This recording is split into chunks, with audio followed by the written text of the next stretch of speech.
4 नवरात्रे होते हैं। उन 4 नवरात्रे में 2 नवरात्रे गुप्त माने गए, और उसमें भी जो आषाढ़ महीने का जो नवरात्रा आता है, जो आज से प्रारंभ हुआ है, कहते हैं अगर कोई स्थिर होकर एकांत में बैठकर भगवान शंकर के नाम का मात्र संबोधन श्रवण कर लेता है, सुन ले, गुनगुना ले, शिव को याद कर ले, तो कहते हैं शिव और शक्ति की दोनों की कृपा उसके ऊपर बनी ही रहती है। और फिर निवेदन करेंगे, आज से नवरात्रे प्रारंभ हुए हैं, 9 दिन तक। ये गुप्त नवरात्रे के 9 दिन, अगर आपको ऐसा लगता है कि शिवजी आप बाबा मेरी नहीं सुन रहा, बहुत संघर्ष का जीवन चल रहा है, बहुत परेशानी का जीवन चल रहा है, बहुत कष्ट का जीवन चल रहा है, और कोई मंजिल, कोई राह, कोई मार्ग दिख ही नहीं रहा, तुम्हारा कैसा भी दुख है, जो आज गुप्त नवरात्रे प्रारंभ हुए जून से, आज से 9 दिन तक का एक नियम ले लो गुप्त नवरात्रे में कि मुझे शिवजी के मंदिर में अशोक सुंदरी वाली जगह पर एक बेलपत्र माँ हेमवती माता के नाम से, कौन सी माता? हेमवती, माँ हेमवती के नाम से एक बेलपत्र अशोक सुंदरी वाली जगह पर समर्पित करूंगी। 9 दिन का एक नियम धारण करो, और 12वें या 15वें दिन आप देखिए आपका जो दुख है मेरा बाबा उसको काट कर ही रहा। गुप्त नवरात्रे जो आज से प्रारंभ हुए हैं, गुप्त नवरात्रे जो आषाढ़ महीने का ये गुप्त नवरात्रा है, इस नवरात्रे में हेमवती माता का स्मरण करना, एक बेलपत्र का पूजन करना, या एक बेलपत्र के वृक्ष के नीचे आप 9 दिन तक भी, अगर मंदिर तक भी नहीं जा सकते, मंदिर में आप बेलपत्र रखने नहीं जा सकते, तो आपके घर के आंगन में, द्वारे पर, बगीचे में, आपके घर के पास अगर कोई बेलपत्र का पौधा है, वृक्ष है, उस बेलपत्र के वृक्ष के सामने एक बेलपत्र का पत्ता रखकर भी अगर आप उस पर जल चढ़ा रहे हैं या पूजन कर रहे हैं हेमवती माता के नाम से, तो उसका फल आपको मिलेगा। और मान लो बेलपत्र का वृक्ष भी नहीं है, हम मंदिर भी नहीं जा सकते, हम कहीं नहीं जा सकते, घर से बाहर कैसे निकलें, पानी तेज है, जलवृष्टि हो रही है, बहुत सा पानी है, तो क्या करें? अपने घर में जो शिवलिंग है, तुम्हारे घर में अगर जो शिवलिंग है, तुम्हारे घर में जो शिवलिंग विराजमान है, उसी शिवलिंग के साक्षी में, सम्मुख में भी अगर हेमवती माता का नाम लेकर अगर एक बेलपत्र समर्पित करोगे 9 दिवस तक, तो उसका फल मिलेगा जरूर, उसका फल मिलेगा। फिर से बोलो, कौन माता है? हेमवती। कौन है ये? शिव महापुराण की कथा कथी है, जब माता पार्वती जी हिमालय राज के घर में प्रगटी और हिमालयों की कंदरा में बैठकर मां पार्वती जी तप साधना में लीन हुई, जितनी परीक्षा भगवान शंकर ले सकते थे, शिव जी ने सारी परीक्षा ली।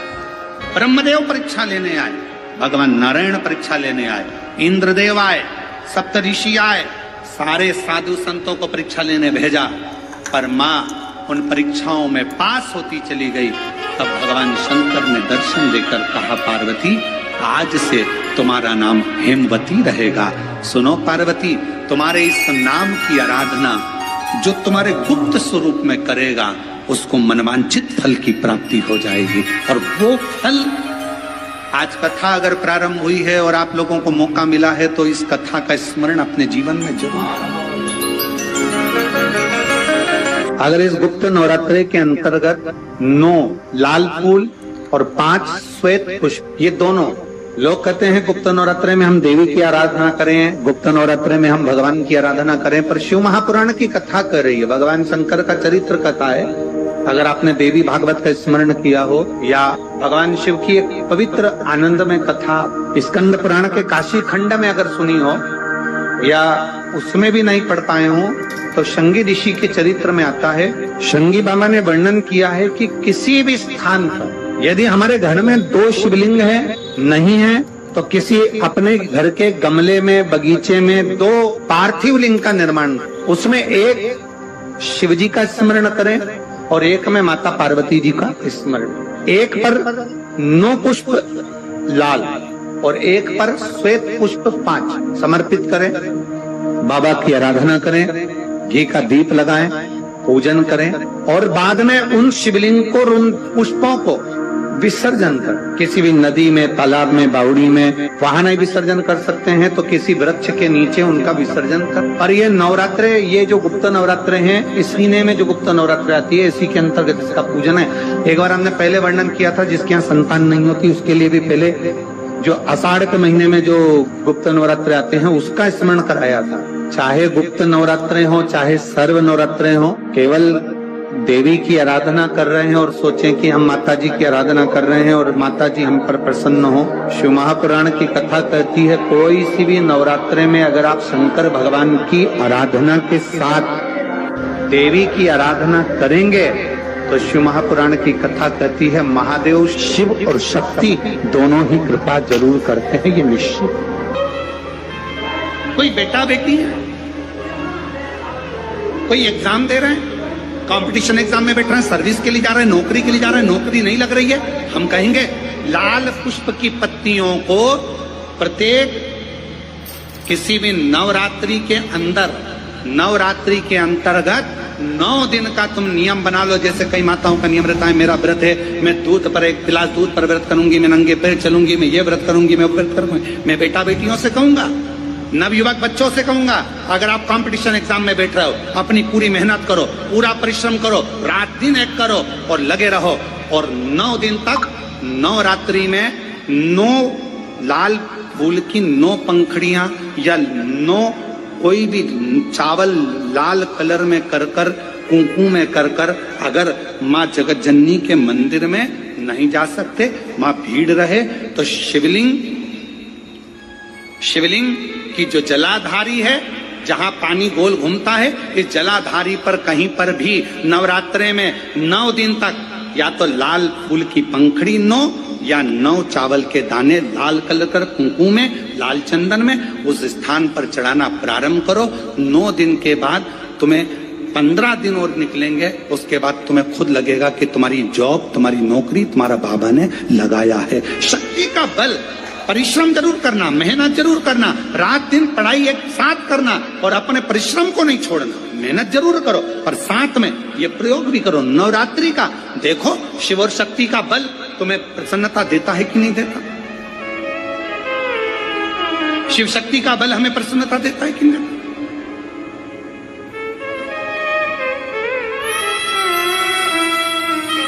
अब कई लोग ऐसे होते हैं, हम नवरात्रि आई है, माता रानी को भज रहे हैं, जगत जननी दुर्गा भवानी को भज रहे हैं, पर शिव जी के मंदिर तक नहीं जा रहे, समय नहीं मिल रहा मंदिर जाने का, क्योंकि माता जी के मंदिर जाते हैं, माता जी को प्रणाम। अरे उस शंकर को पहले भजो, सवेरे उठते से पहला 1 लोटा जल शिव को, क्योंकि उसी के माँ जगत जननी हस्तकमल पर जल जाना जरूरी है। शंकर का चढ़ा वो हमें फल प्रदान कर, सुख दे,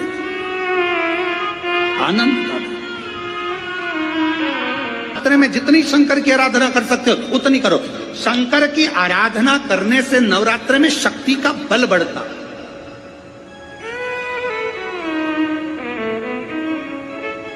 शक्ति का बल क्यों गुरुजी नवरात्र में शंकर जी की आराधना क्यों करना चाहिए? हमने कहा अगर माता रानी से जो मांगना है तुम्हें, अगर तुमने नवरात्रे में शिव जी की आराधना करिए, शंकर की कथा सुनिए, शंकर की आराधना करिए, शिव स्तुति करिए, शंकर को 1 लोटा जल चढ़ाया, मां आद्य शक्ति तुम्हारे पर कृपा करेगी। क्यों? क्योंकि जिस स्थान पर शिवलिंग रखा होता है और जो हस्त कमल है वो माँ पार्वती जगत जननी दुर्गा भवानी है। जब हम जल चढ़ाते हैं माँ आद्य शक्ति अम्बा जगदम्बा 64 योगिनियों पर वो जल चढ़ जाता है और जगत जननी नवरात्र में प्रसन्न हो जाती है। वो जल की इतनी महत्वता है। आद्य शक्ति को प्रसन्न करना है, नवरात्र में शिव जी को जल चढ़ा।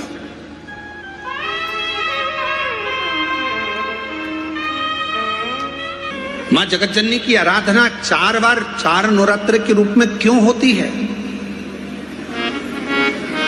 हमारा बचपन, हमारी जवानी, हमारी अधेड़ी और हमारा बुढ़ापा, 4 अवस्था में ये नवरात्रे की जो साधना होती है, नवरात्रे में जो आराधना होती है, जो नवरात्रे में माँ आद्य शक्ति दुर्गा भवानी माँ पार्वती की पूजन होती है, माँ गोरा के रूप में, चंद्रघंटा के रूप में, स्कंद के रूप में, कुष्मांडा के रूप में, माँ कात्यायनी के रूप में, माँ कालरात्रि के रूप में, जब हम माँ आद्य शक्ति की आराधना करते हैं तो वो नवरात्रे हमारे शरीर को एक ऊर्जा दे।